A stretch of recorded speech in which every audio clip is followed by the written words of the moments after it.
سبتگین بادشاہ اپنی ایک بیوی سے بہت زیادہ محبت کرتا تھا۔ ایک مرتبہ دوسری بیویوں نے اس سے کہا کہ آپ اپنی فلاں بیوی سے زیادہ محبت رکھتے ہیں، حالانکہ حسن میں ہم اس سے زیادہ ہیں، سمجھداری میں بھی ہم ان سے زیادہ ہیں، آخر اس میں کون سی ایسی خاص بات ہے؟ ہمیں تو اس کے اندر کچھ نظر نہیں آتا، مگر آپ کی محبت کی نگاہیں جو اس پر اٹھتی ہے وہ کسی دوسری بیوی پر نہیں اٹھتی، آخر اس کی کیا وجہ ہے؟ بادشاہ نے کہا، اچھا میں کبھی اس بات کا جواب دے دوں گا۔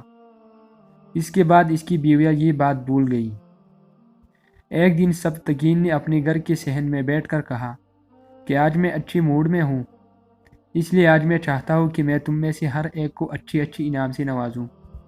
وہ یہ بات سن کر خوش ہو گئی کہ آج ہمیں شاہی خزانے سے انعام ملے گا۔ صحن میں سونے، چاندی اور جواہرات کے ڈھیر لگا دی گئیں۔ بادشاہ نے ان سب کو بلا کر کہا کہ اس صحن میں جو چیز پڑی ہوئی ہے، ان میں سے جس چیز پر جو بیوی بھی ہاتھ رکھ لے گی، اس کو وہ چیز انعام کے طور پر دے دی جائے گی۔ چنانچہ جس وقت میں اشارہ کروں تم دوڑ کر اپنی پسند کی چیز پر ہاتھ رکھ لینا۔ بیویاں تیار ہو گئیں اور انہوں نے اپنی اپنی پسند کی چیزوں پر نگاہیں جما لیں۔ کسی نے یاقوت کے اوپر، کسی نے ہیرے کے اوپر اور کسی نے سونے کے اوپر تو کسی نے چاندی کے اوپر۔ بادشاہ نے اشارہ کیا تو بیویوں نے دوڑ کر اپنی اپنی پسندیدہ چیزوں پر ہاتھ رکھ لیے، لیکن وہ بیوی جس پر اس کی محبت کی خاص نظر رہتی تھی وہ اپنی جگہ کھڑی رہی۔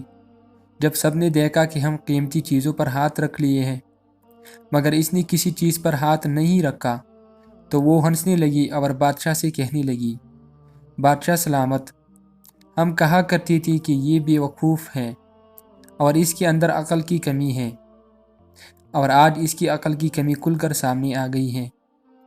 یہ تو بس سوچتی ہی رہی، لہٰذا آج اس کے پلے کچھ نہیں آئے گا۔ بادشاہ نے ان سے پوچھا، اے اللہ کی بندی، تو نے کسی چیز پر ہاتھ کیوں نہیں رکھا؟ وہ کہنے لگی، بادشاہ سلامت، میں پوچھنا چاہتی ہوں کہ آپ نے یہی کہا ہے نا کہ آج جو جس چیز پر ہاتھ رکھے گی وہ چیز اس کی ہو جائے گی۔ بادشاہ نے کہا، ہاں یہی تو میں نے کہا ہے۔ اس نے یہ سنا تو آگے بڑھی اور بادشاہ کے کندھے پر ہاتھ رکھ دیا اور کہنے لگی، بادشاہ سلامت، جب میرے ہو گئے تو پھر سارا خزانہ میرا بن گیا۔